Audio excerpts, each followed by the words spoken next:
Assalamualaikum warahmatullahi wabarakatuh. Salam guru penggerak, tergerak, bergerak, menggerakkan. Saya Siti Mariah Ulpa dari SMPS Islam Ayatra, calon guru penggerak angkatan 11 Kabupaten Tangerang. Kali ini saya akan menampilkan video aksi nyata modul 1.4 tentang budaya positif. Setelah mempelajari budaya positif pada modul 1.4, saya telah melaksanakan sosialisasi dengan Kasek dan Wakasek mengenai budaya positif. Kemudian, diseminasi bersama rekan guru dan merancang keyakinan kelas bersama dengan siswa-siswi SMPS Islam Ayatra. Berikut adalah video diseminasi saya bersama dengan rekan guru SMPS Islam Ayatra. Selamat menyaksikan. Baik, Assalamualaikum warahmatullahi wabarakatuh. Waalaikumsalam warahmatullahi wabarakatuh. Yang terhormat Bapak Kepala Sekolah SMP Islam Hayatra, yang saya hormati yaitu rekan-rekan Dewan Guru SMP Islam Hayatra.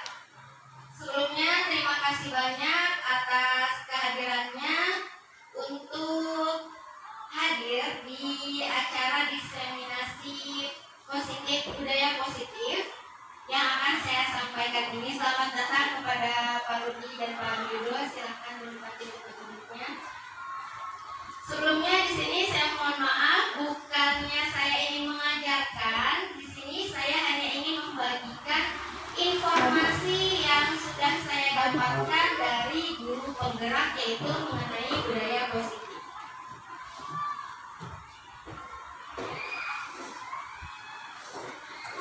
Untuk acara yang pertama yaitu pembukaan, marilah bersama-sama kita membuka acara ini dengan baca basmalah. Bismillahirrahmanirrahim.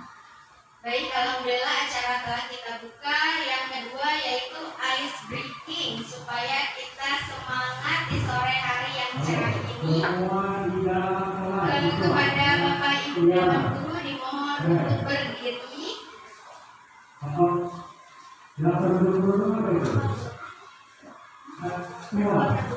Sakit. Oke.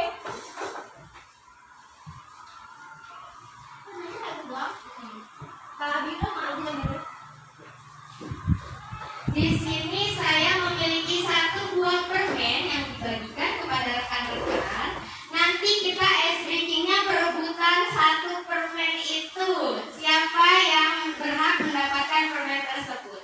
Baik, ketika saya bilang sekat berarti pegang matanya. Sekat berarti pegang mata.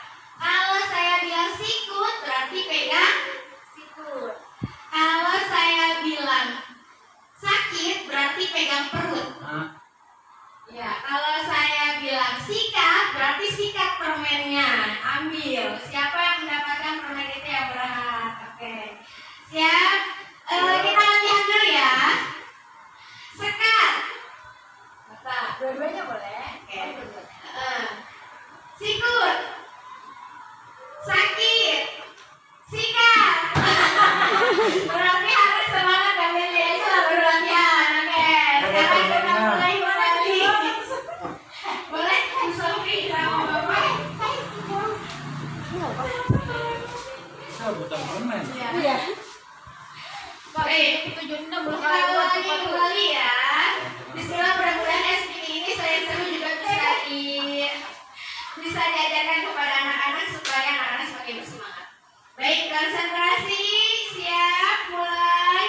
Sekat, sikut, sekat, sakit, sikut, sikat. Wih, terima kasih yang sudah mendapatkan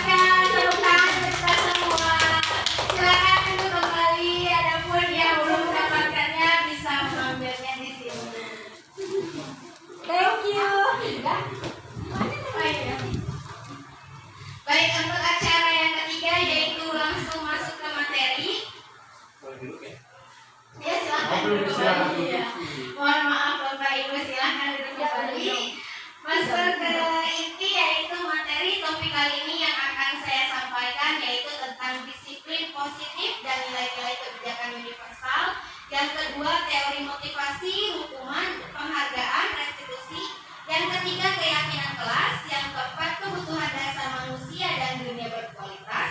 Yang kelima, restitusi. 5, posisi kontrol. Dan yang terakhir, segitiga Pak restitusi. Judi, hei, ketok-ketok jendelanya. Pak. Nah, dari budaya positif ini bisa Masuk, kita Pak.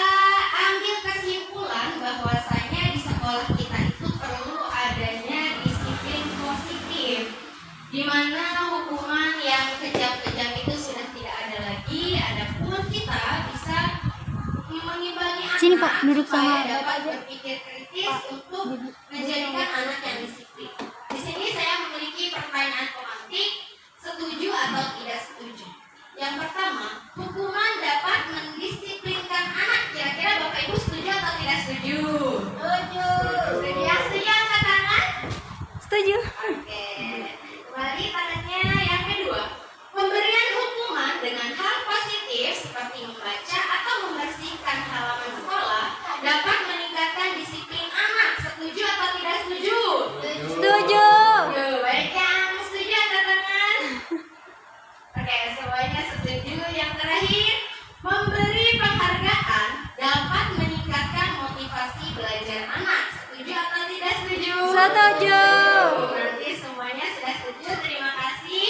Seperti yang sudah saya amati dari MPLS sampai sekarang, alhamdulillah saya melihat bahwa sekolah kita sudah menerapkan tentang meningkatkan motivasi belajar anak dengan memberi penghargaan. Seperti kemarin saya melihat ada Bu Opa menyarankan anaknya untuk mengambil minuman karena anak tersebut berhasil menjawab pertanyaan dari Bu Opa. Berarti kan itu suatu penghargaan ya, supaya anak bisa termotivasi lebih baik untuk belajar lebih semangat lagi.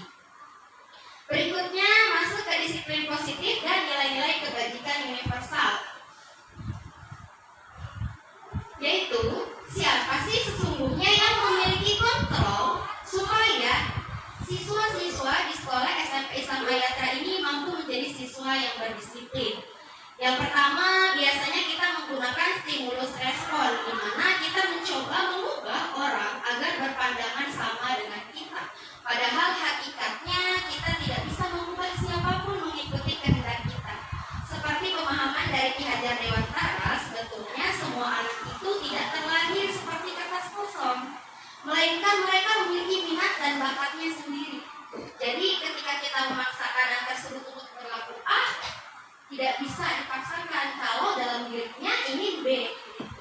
Kemudian teori kontrol atau pilihannya, kita berusaha memahami pandangan orang lain tentang dunia. Jadi di disiplin positif ini kita mulai memahami apa sih sebetulnya yang diinginkan oleh anak. Contohnya, ketika kita melihat seorang anak tidak memakai dasi, kita tidak bisa, awas ya kamu besok kalau nggak pakai dasi lagi. Kalau dalam dirinya dia tidak mau pakai dasi, besoknya itu akan percuma. Pasti besok dan besoknya lagi ia tidak akan memakai dasi.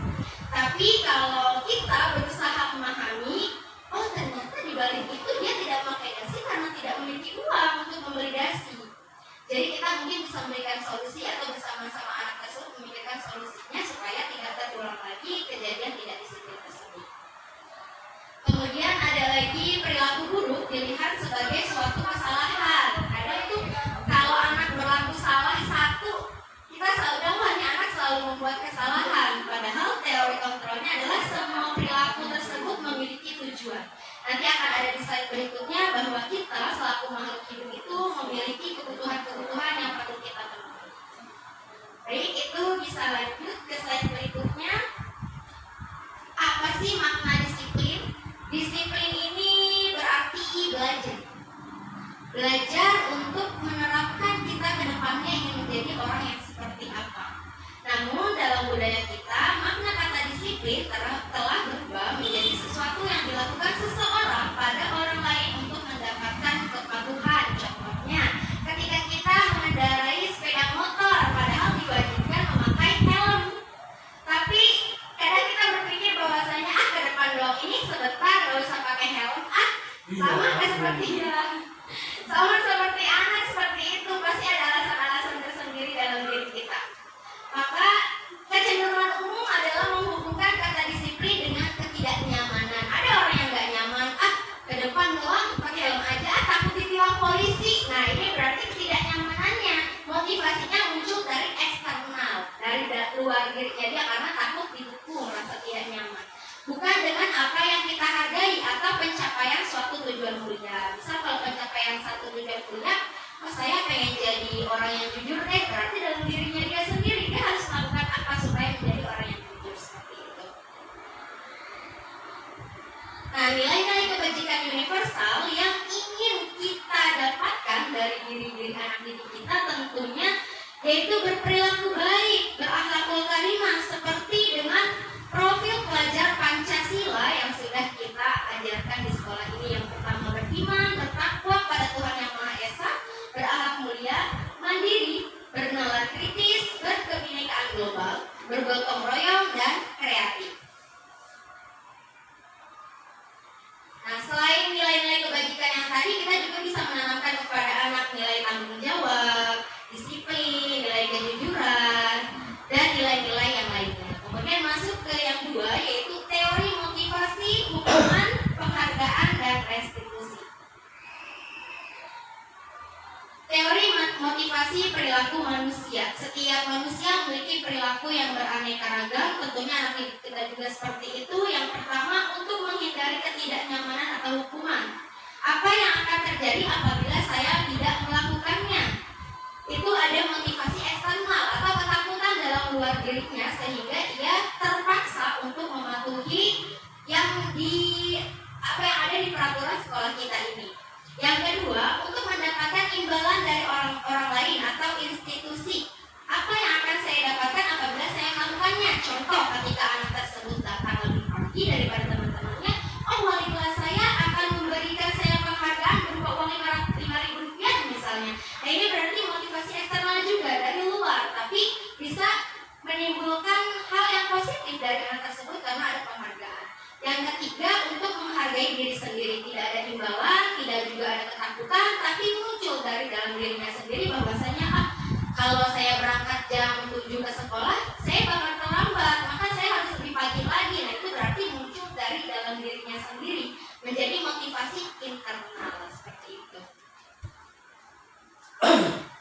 Menurut Ki Hajar Dewantara, merdeka itu artinya tidak hanya terlepas dari perintah, akan tetapi juga cakap buat memerintah diri sendiri. Seperti yang awal saya bicarakan bahwasanya tidak ada seorang pun yang mampu untuk mengubah orang lain. Maka siapa yang mampu mengubahnya adalah diri sendiri. Bentuk program kebajikan atau apresiasi, kita bisa mulai disiplin positif dengan cara melakukan apresiasi atau hal-hal positif kepada anak seperti memberikan pengakuan secara khusus, yaitu memberikan pengakuan secara pribadi, kita personal, misalnya anak tersebut tulisannya bagus, kita berikan apresiasi, wah nak tulisannya bagus ya, gitu. Jadi kita selaku seorang pendidik tidak usah malu-malu untuk memberikan apresiasi kepada anak walaupun anak tersebut memunculkan suatu kehebatannya sekecil apapun. Terus yang ketiga, beri pengakuan kepada semua murid secara bergantian sehingga anak-anak mampu merasa, oh saya juga merasa diapresiasi kok, tidak hanya teman saya ini yang selalu peringkat 1 seperti itu. Jadi setiap anak butuh pengakuan atau apresiasi. Kemudian beri pengakuan secara konsisten, bisa berlanjut. Hari ini si A, kemudian besoknya lagi si B, terus sampai satu kelas kita terpenuhi pengakuannya. Yang terakhir, fokus pada proses. Dengan adanya pengakuan, tentunya kita berharap bahwasanya anak tersebut dengan pujian-pujian itu bisa berubah ke hal-hal yang positif. Contoh pengakuan atau apresiasi kebajikannya. Contohnya ketika kita melihat ada seorang anak di kelas kita menolong murid baru. Selaku pendidik kita akan berkata, kemarin saya perhatikan rasa empatimu besar sekali ya, kamu hebat, seperti itu. Terus yang kedua, misalnya ketika ada tugas kelompok, kemudian ada satu anak yang membantu teman-teman di kelompoknya, kita bisa menghargainya dengan, wah kemarin kamu yang membantu teman-temannya ya, kamu memiliki rasa kepedulian yang tinggi juga ya, seperti itu, untuk mengapresiasi anak dalam kebajikannya. tindakan guru. Sekarang kita sesi tanya jawab kembali. Ini tindakan guru ketika melakukan penghukuman kepada anak. Mencatat 100 kali di dalam buku kalimat saya tidak akan terlambat lagi karena terlambat ke sekolah. Jadi ketika anak terlambat ke sekolah, dia ditugaskan menulis 100 kali di bukunya kalimat saya tidak akan terlambat lagi. Kira-kira itu masuknya ke hukuman atau konsekuensi ya? Yang menganggap ini adalah kalimat hukuman, angkat tangan. Tidak tahu yang menganggap ini konsekuensi. Iya, Pak, konsekuensi. Baik. Kita cek dulu di sebelahnya ada hukuman. Ya, salah. Iya, karena kenapa hukuman apa sih bedanya hukuman dan konsekuensi? Sebelumnya Bapak Ibu tahu tidak apa perbedaannya hukuman dan konsekuensi? Bapak boleh silakan pakai ini. Ya, Bu, saya guru kejawaban. Ya. Kalau konsekuensi itu pertanggungjawaban atas apa yang dia lakukan. Gitu. Kalau konsekuensi, kalau hukuman itu ya itu kan kalau konsekuensi itu kan apa yang dia lakukan dia harus sadar menanggung akibatnya. Kalau hukuman diberikan oleh orang lain. Gitu. Benar-benar Iya. dapat hapus dari yang lain. Ya, tepuk tangan dong. Ya betul Bapak, bahwasanya konsekuensi itu adalah suatu tanggung jawab yang perlu anak didik kita lakukan ketika ia melakukan kesalahan, tanggung jawab pada dirinya sendiri. Kemudian hukuman itu cenderung diberikan oleh orang lain dan biasanya bersifat paksaan. Makanya untuk mencatat 100 kali ini maksudnya ke hukuman karena kadang tidak relevan dan bahkan anak tersebut masih mengulangi hal tersebut kembali. Yang kedua ada lari mengelilingi lapangan basket 2 kali, itu juga hukuman. Nah yang konsekuensi ini misalnya ketika ada seorang anak yang menumpahkan minuman di meja karena tersenggol. Nah konsekuensinya adalah membersihkan tumpahan air di atas meja tulis karena tersenggol pada saat jam pelajaran. Berarti dia bertanggung jawab atas kesalahan yang telah dilakukannya. Nah ini ada hukuman dan konsekuensi. Hukuman itu cenderung sesuatu yang menyakitkan dan harus terjadi. Apalagi anak didik kita ini masih umurnya masih muda, ingatannya masih sangat tajam. Seperti yang pernah saya alami di sekolah, saya ingat betul bahwasanya setiap kejadian buruk itu akan terbawa hingga dewasa. Seperti waktu itu saya teringat teman saya di kelas yang lain itu ada yang dilempar menggunakan penghapus di kepalanya. Saya tahun 75 di ambil pulpen. Ya, jadi kalau hukuman itu memang akan berkepas selamanya. Seperti walaupun itu bukan dikatakan harus hukuman, saya pernah tahun 75 ketika SMP kelas 1, ya, saya ambil pulpen yang terjatuh, disangkanya tidak memperhatikan guru sedang menjelaskan, itu bahasa Indonesia dulu, ya sama dengan itu. Tapi juga bahasa Indonesia.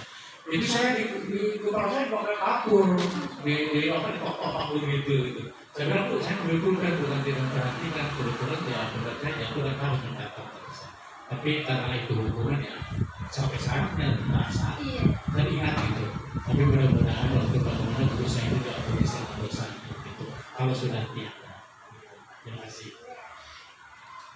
Baik, terima kasih Bapak. Ya, betul sekali Bapak. Jadi memang betul bahwasanya ketika ada hukuman yang menyakitkan itu akan terbawa hingga dewasa seperti yang telah kita alami. Iya. Teringat-ingat. Oleh sebab itu disampaikannya budaya positif ini, mudah-mudahan dengan adanya budaya positif di sekolah kita, anak-anak tidak ada yang merasa trauma atau bahkan memiliki kenangan buruk di sekolah ini. Semuanya Apalagi sampai dendam, Ibu ya. ya apalagi dendam.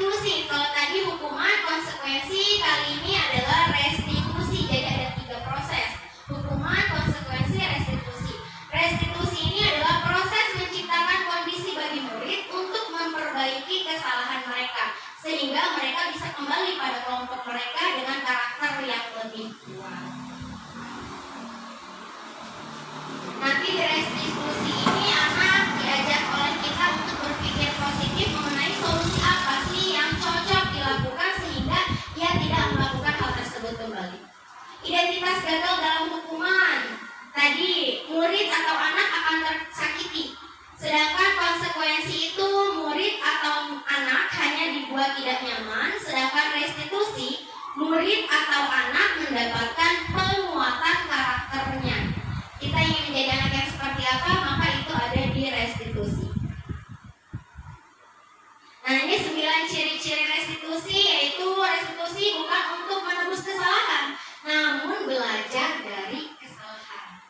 Yang kedua, memperbaiki hubungan. Yang ketiga, adanya tawaran, bukan paksaan. Yang keempat, menuntut untuk melihat ke dalam diri sendiri. Yang kelima, mencari kebutuhan dasar yang mendasari tindakan. Yang keenam, adalah cara yang paling baik. Yang ketujuh, fokus pada karakter bukan tindakan anak. Jadi ketika anak melakukan kesalahan, kita jangan fokus pada tindakan yang salahnya, tapi karakter apa yang ingin kita ciptakan dalam diri anak dalam kesalahan tersebut. Yang kedelapan, fokus pada solusinya. Yang kesembilan, yaitu mengembalikan murid yang berbuat salah pada kelompoknya yang benar. Yang ketiga, ada keyakinan kelas. Nah, sebelum kita masuk ke kelas, biasanya awal mula itu kita ada pengenalan, terutama di kelas 7. Ini terciptanya budaya positif di lingkungan sekolah kita, tentunya harus ada lingkungan yang positif. Yang ketiga, adanya keyakinan kelas. Bagaimana cara menciptakan keyakinan kelas? Kita bisa menanyakan kepada anak, kira-kira kalau di kelas ada gurunya, kita tidak boleh apa sih? Itu yang saya tanyakan kepada anak. Dan alhamdulillah anak semua tahu. Saya tidak boleh makan, saya tidak boleh keluar tanpa izin, katanya. Itu yang bisa dilakukan di keyakinan kelas. Kemudian kita bentuk peraturan kelas.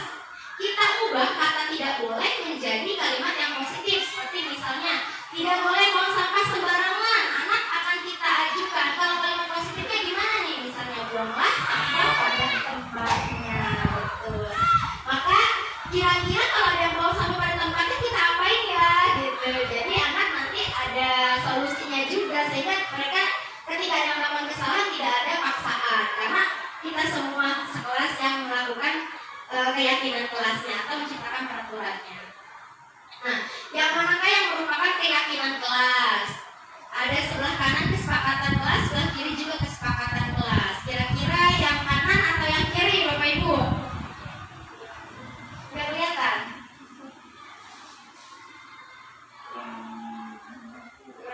Kurang di zoom.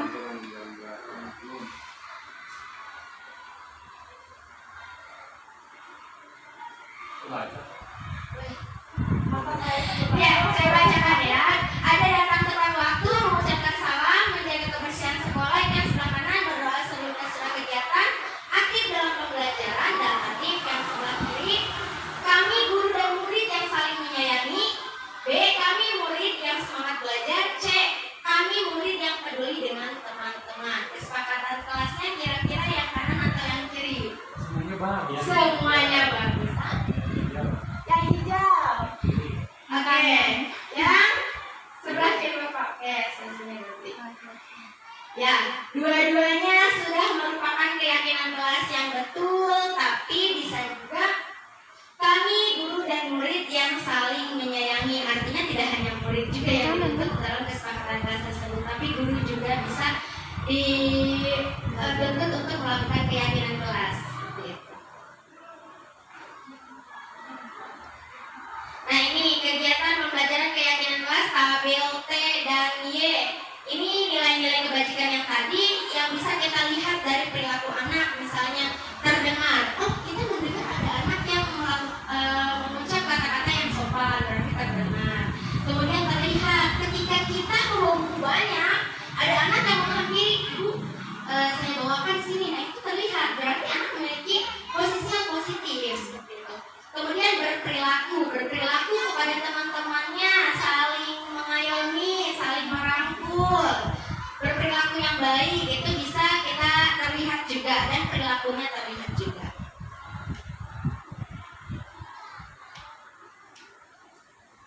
Nih, ini yang tadi misalnya tampak seperti anak datang tepat waktu. Tidak tampaknya, oh anak ini sering tidak Kemudian ada lagi menyerahkan tugas tepat waktu, berarti tampak terlihat, sedangkan tidak tampaknya tugas tidak diberikan atau tidak dikumpulkan.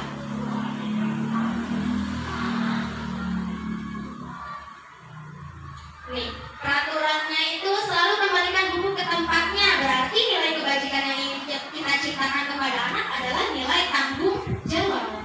Kita menuntut anak untuk bertanggung jawab terhadap hal yang ia lakukan. Kemudian dilarang mengganggu orang lain, berarti nilai kebajikan yang ingin kita sampaikan kepada anak adalah kebajikan untuk saling menghormati orang lain. Ada juga dilarang menggunakan narkoba atau dilarang merokok, berarti kita ingin menciptakan anak-anak yang memiliki kesehatan yang baik. Masuk ke pembelajaran yang keempat, yaitu kebutuhan dasar manusia dan dunia berkualitas. Kenapa sih setiap kelas, setiap jenjang, setiap anak pasti memiliki perilaku yang karakter yang berbeda-beda. Bahkan ada anak yang bolos, ada anak yang tidak mengerjakan tugas, ada anak yang tidak membawa buku catatan. Kenapa? Ternyata ada kebutuhan dasar dalam dirinya yang tidak terpenuhi. Apa saja kebutuhan dasarnya? Ini kebutuhan dasar baik kita maupun siswa kita yang dibutuhkan. Yang pertama, bertahan hidup, yaitu kebutuhan untuk makan.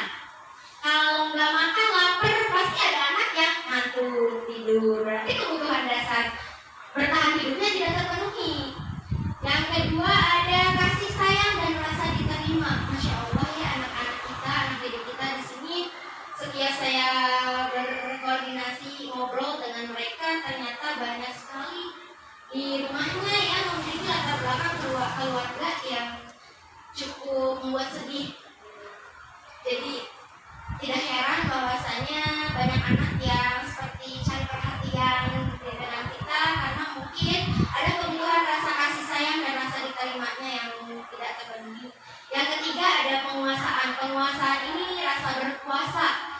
Ketika ia ingin menjadi seorang ketua kelas, tapi ia tidak bisa menjadi seorang ketua kelas, bisa kita gantikan ke yang lain. Misalnya, oh kamu cocok kok jadi keamanan aja, nggak apa-apa. Jadi ada penguasaan tersendiri sehingga kebutuhan penguasaan ini terpenuhi.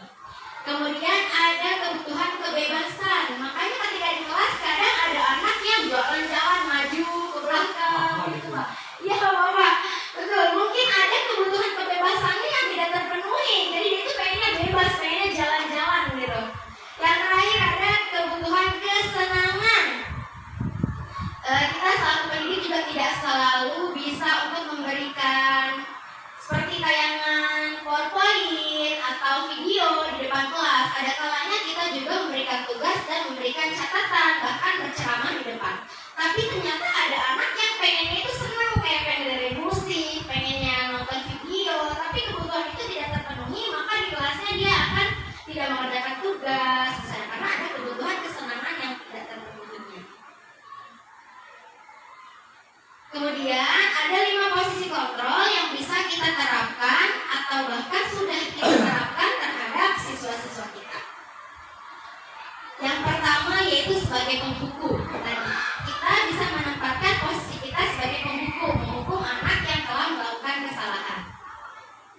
Yang kedua, kita bisa memposisikan diri kita sebagai pembuat rasa bersalah. Contohnya kalimatnya, seharusnya kamu hari ini membawa buku pelajaran sesuai jadwal pelajaran. Kenapa tidak? Ibu kecewa deh sama kamu. Kata kecewa itu bisa membuat anak kayak ngomongnya halus tapi nyakit di hati, maka bisa membuat anak untuk merasa bersalah. Yang ketiga adalah posisi teman yang sering sekali kita gunakan pada siswa, yaitu membuat alasan-alasan untuk muridnya. Contohnya, ayolah kerjain tugas ini demi ibu ya. Atau misalnya, masa kamu tidak mau? Ingatkan, tidak ibu pernah membantu kamu ketika kamu tidak bisa melakukan sesuatu hal. Jadi kita menganggap siswa sebagai teman. Yang ketiga, kita bisa berdiri di posisi pemantau, yaitu melihat anak ini ke depannya akan menjadi anak yang seperti apa kita pantau. Contohnya, ketika ada anak yang melanggar peraturan, kita tanya kembali, apa sih peraturan yang telah kita sepakati? Kan kita sudah sepakat membawa buku sesuai jadwal. Kok kamu tidak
posisinya sebagai teman.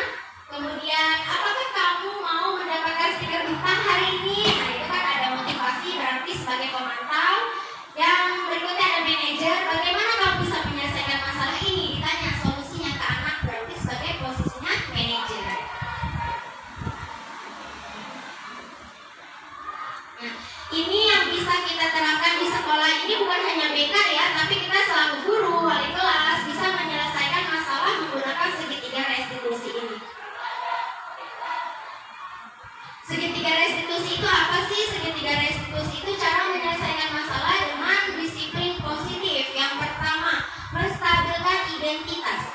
Ketika ada anak yang berbuat salah, misalnya ia sedang bermain bola di kelas, kita tanya dulu,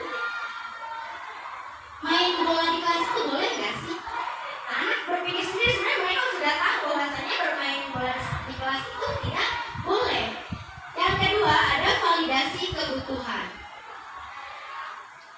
Validasi kebutuhannya, emang kenapa kok kamu bisa main bola di kelas? Tanya. Itu Bu ada yang ngajakin, atau misalkan Bu gurunya nggak masuk. Nah, kita dengarkan dulu alasan-alasan mereka, kemudian kita tanya keyakinannya. Memangnya kalau nggak ada gurunya di kelas boleh main bola? Enggak sih Bu. Terus nih teman-temannya terganggu. Bagaimana kamu akan menyelesaikan masalah tersebut? Saya akan meminta maaf Bu kepada teman yang terkena bola, misalnya. Berarti kan dia memikirkan sendiri solusinya tanpa kita. Oh kamu ya main bola, berarti kamu dihukum dijemur di depan. Tidak seperti itu. Tapi kita tanyakan terlebih dahulu kepada anak. Gimana nih solusinya? Supaya kamu dapat bertanggung jawab terhadap konsekuensi yang telah kamu lakukan. Seperti itu. Jadi ada langkah-langkahnya dari segitiga restitusi. Untuk menstabilkan identitas, contohnya berbuat salah itu hal yang manusiawi. Tidak ada manusia yang sempurna. Bapak Ibu juga bersalah. Kita pasti bisa menyelesaikan masalah ini. Kalau kamu menyalahkan dirimu sendiri terus-menerus, apakah kamu bersikap baik pada dirimu sendiri? Nah, kita mencoba untuk ngobrol dengan anaknya. Kenapa dia melakukan kesalahan tersebut? Terus kita juga bisa memahami, dia itu paham. Kenapa kamu melakukan hal ini? Mungkin kamu bisa melakukan hal yang lebih berat daripada ini, tapi ibu bangga kamu hanya melakukan sebatas ini. Kita puji-puji dulu, kemudian kita validasi kebutuhannya.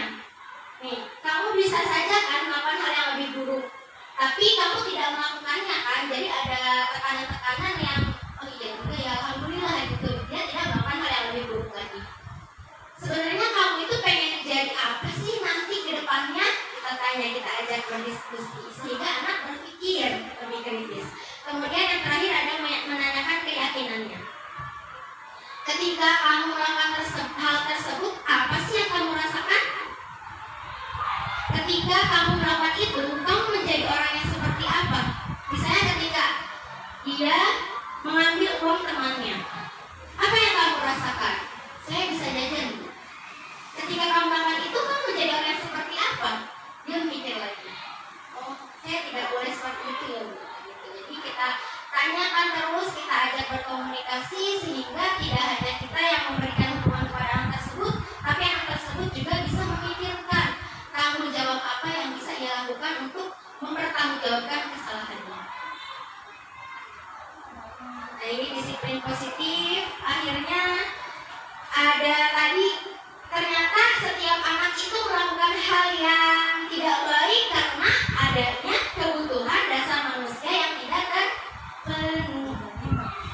Kemudian kita selaku guru bisa juga memposisikan diri kita sebagai 5 posisi kontrol.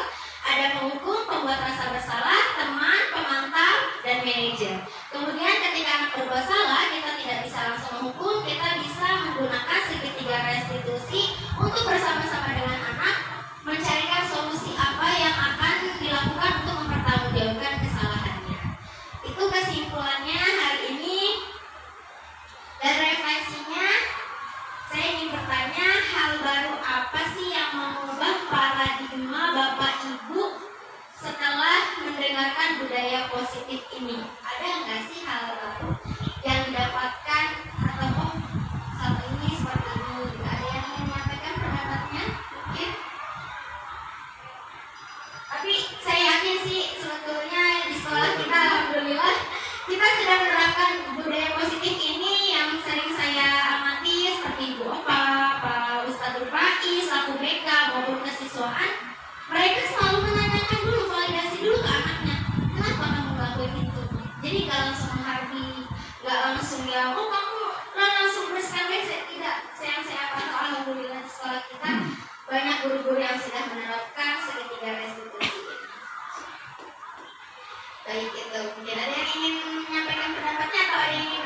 tentang ini. Ya, tentang refleksinya boleh atau tentang hal yang lain juga Boleh boleh. saya coba. Oke, Ayo dong kalau kita. masih Baik guru Pak, setelah saya mengikuti pemaparan ini, gitu ya, rasanya terbuka dunia ini gitu, tentang apa yang harus kita lakukan, apa yang harus kita perbuat. Ya berbuat dan lakukan sama aja. Ini kan tadi ininya peserta didik tentunya, bahwa peserta didik itu adalah manusia yang tentunya memang karakternya berbeda-beda dengan latar belakang lingkungannya juga yang berbeda-beda. Di sini kita dalam dunia pendidikan tentunya harus mampu memahami apa dan bagaimana untuk membuat anak ini minimalnya lebih baik begitu. Minimalnya juga sadar ya akan masa depannya yang memang perlu pengorbanan, perlu perjuangan dan perlu ketabahan. Gitu. Jadi sebagai tenaga pendidik tentunya bersabar diri begitu intinya. Bersabar diri untuk kemajuan anak bangsa. Bukan anaknya sendiri, bukan anak bangsa. Jadi komitmennya bersabar untuk mendidik, mengarahkan dan memberikan transfer ilmu kepada anak-anak kita. Itu baik, terima kasih. Sebagai penutup, saya ingin menanyakan kembali tadi 5 posisi kontrol guru itu kan ada 5, ada yang ingat? Ayo, siapa yang pertama? Posisi kontrol apa? Yang pertama ada posisi kontrol buku. Yang kedua? Membuat rasa bersalah, betul. Yang ketiga? Teman. Yang keempat? Pemantau. Yang terakhir adalah manajer. Semoga sekali, Masya Allah. Dia menganyurkan dari Iya, dia ternyata menunjukkan. Kemudian ada lagi tadi ketika kita menerapkan disiplin positif di sekolah, kita bisa menerapkan segitiga restitusi. Yaitu yang pertama menstabilkan identitas. Yang kedua, ya, yang ketiga boleh menanyakan keyakinan. Keyakinan. Boleh. Satu lagi. Kebutuhan dasar manusia ada 5. Baik guru maupun murid memiliki kebutuhan yang perlu dipenuhi. Siapa kira-kira? Oke, lagi. Ada 5 apa lagi? Bertahan hidup, penguasaan, kasih sayang dan rasa diterima, kesenangan dan kebebasan. Baik, tepuk tangan untuk kita semua. Terima kasih banyak kepada Bapak Ibu Guru yang senantiasa masih bersabar untuk mendengarkan yang saya sampaikan. Di sini kembali lagi saya tekankan bahwasanya saya tidak mengajarkan, saya hanya menyampaikan apa yang telah saya dapatkan ilmunya dan mudah-mudahan sekolah kita ke depannya menjadi sekolah yang lebih baik lagi dan menerapkan disiplin positif sehingga anak-anak bisa merasa nyaman, aman, dan bahagia di sekolah ini. Terima kasih, saya sampaikan. Wassalamualaikum warahmatullahi wabarakatuh. Waalaikumsalam warahmatullahi wabarakatuh.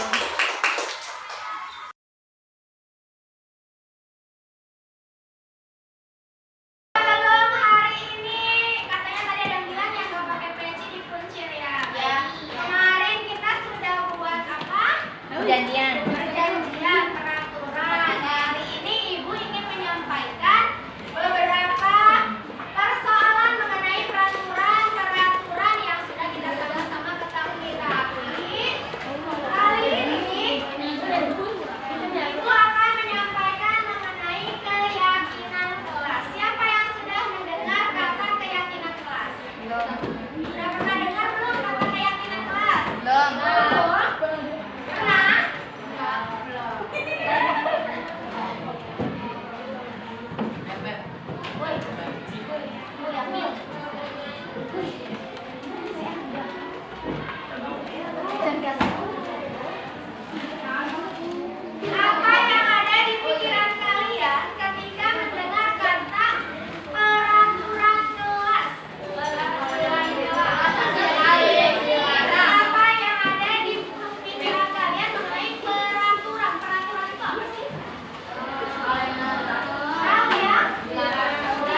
Setelah berdiskusi dengan siswa-siswi SMPS Islam Ayatra di kelas, maka muncullah keyakinan kelas yang telah disepakati. Yang pertama, memakai atribut lengkap, yaitu nilai kerapihan. Yang kedua, kerjakanlah PR di rumah, nilai mandiri. Yang ketiga, jagalah kebersihan kelas, nilai kebersihan. Yang keempat, diamlah di saat orang lain berbicara, nilai saling menghargai. Yang terakhir, makanlah di saat jam istirahat, yaitu nilai saling menghormati. Baik, demikianlah video aksi nyata modul 1.4 tentang budaya positif yang dapat saya sampaikan. Semoga bisa bermanfaat bagi siapapun yang melihatnya. Terima kasih. Wassalamualaikum warahmatullahi wabarakatuh.